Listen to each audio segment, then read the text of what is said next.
A rather basic Android smartphone unique to North Korea gives an insight into how life is like under an oppressive regime.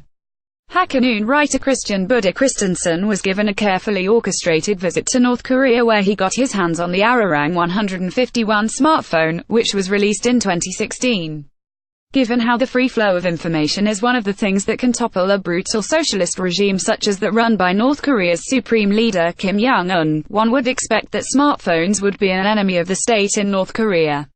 But Christensen noted how the Arirang 151 runs a heavily modified version of Android 4.4.2 that seemingly prevents the information from being passed from the phone to a computer through Bluetooth. And Christensen found that when he inserted a SIM card the phone shut down.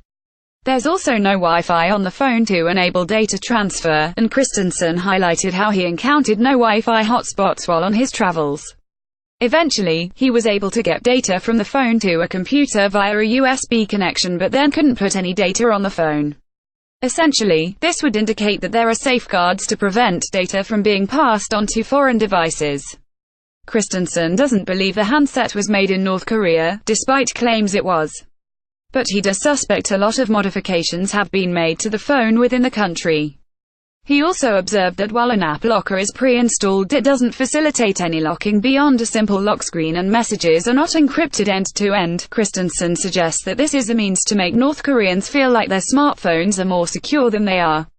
This gives the impression that the phone's basic security could be overcome by government, law enforcement, and allow for snooping on citizens' communications to be carried out. Despite North Korea attempting to show off its adoption of communications technology, Christensen's experience with the Arirang 151 shows how limited the access to information and data sharing is in North Korea. This helps give a glimpse into how the lives of North Koreans appear to be fairly isolated from the wider world and the near-instant communication that open access to the internet and smartphones facilitates. It's almost the polar opposite of Western nations. In North Korea, technology seems to be a government tool in limiting data sharing. Meanwhile, in the likes of the US and UK, technology can often be seen as a barrier to government snooping, with the likes of Apple refusing to lift encryption on an iPhone to aid an FBI investigation, citing the dangerous precedent it would create. Related, Samsung Galaxy S9 release. How would you feel about limited access to information? Is ignorance bliss? Let us know on our Facebook page or tweet at Trusted Reviews.